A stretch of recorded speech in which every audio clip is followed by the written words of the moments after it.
warahmatullahi wabarakatuh. Hai, perkenalkan nama saya Dean Gracelia. Saya dari Prodi D3 Keperawatan Bengkulu dari kelas 1A. Saya ingin menjelaskan tentang kerangka studi anatomi. Kerangka studi anatomi adalah ilmu yang mempelajari struktur organisasi tubuh makhluk hidup, termasuk manusia, hewan, dan tumbuhan. Anatomi mempelajari tentang bentuk, ukuran, posisi, dan hubungan antara berbagai bagian tubuh seperti tulang, otot, organ, dan jaringan. Nama anatomi berasal dari bahasa Yunani yaitu anatom yang berarti memotong atau mengiris. Nama ini merujuk pada metode yang digunakan oleh para ahli anatomi pada masa lalu untuk mempelajari struktur tubuh, yaitu dengan melakukan pembedahan dan pengirisan jaringan tubuh. Anatomi merupakan ilmu yang sangat penting dalam memahami struktur dan fungsi tubuh makhluk hidup dan memiliki peran penting dalam berbagai bidang termasuk kedokteran, penelitian, dan pengembangan teknologi medis. Kerangka bagian kepala os cranium adalah struktur tulang yang membentuk tengkorak dan melindungi otak. Os cranium terdiri dari beberapa tulang yang bergabung untuk membentuk rongga kranium yang melindungi otak.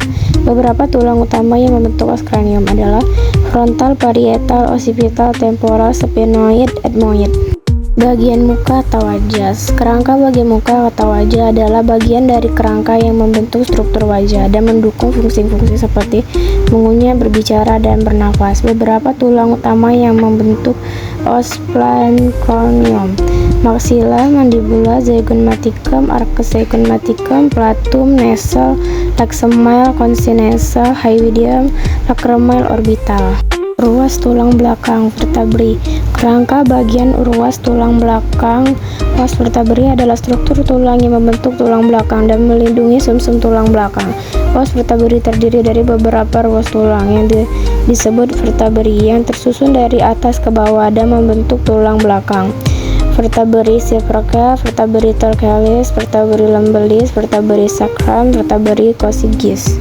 Kerangka bagian tulang dada adalah struktur tulang yang terletak di bagian depan dada dan berfungsi sebagai tempat pelekatan tulang rusuk. Os sternum terdiri dari 3 bagian utama, yaitu manubrium sterni, corpus sterni, processus hypodies. Kerangka bagian tulang rusuk adalah struktur tulang yang membentuk kerangka samping dada dan berfungsi untuk melindungi organ dada seperti jantung dan paru-paru. Tulang rusuk terdiri dari 12 pasang tulang yang melengkung dari tulang belakang ke arah depan, dengan beberapa di antaranya terkait dengan tulang dada.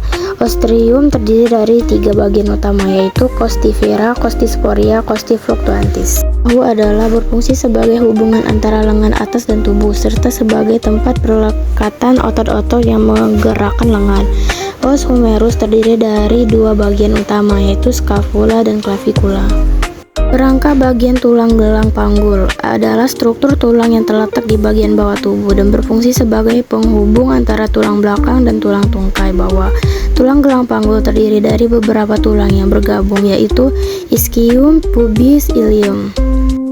Kerangka bagian tulang tungkai adalah struktur tulang yang membentuk tungkai bawah dan berfungsi untuk mendukung gerakan dan aktivitas tubuh. Tulang tungkai bawah terdiri dari beberapa bagian, yaitu femur, patella, tibia, fibula, calcaneus, tarsal, metatarsal, phalanges pedis, digiti, phalanges pedis. Kerangka bagian tulang lengan adalah struktur tulang yang membentuk lengan atas dan bawah serta berfungsi untuk mendukung gerakan dan aktivitas tubuh. Tulang lengan terdiri dari beberapa bagian, yaitu humerus, radius, ulna, karpal, metakarpal. Itu saja yang bisa saya sampaikan tentang penjelasan kerangka studi anatomi. Wassalamualaikum warahmatullahi wabarakatuh. Bye.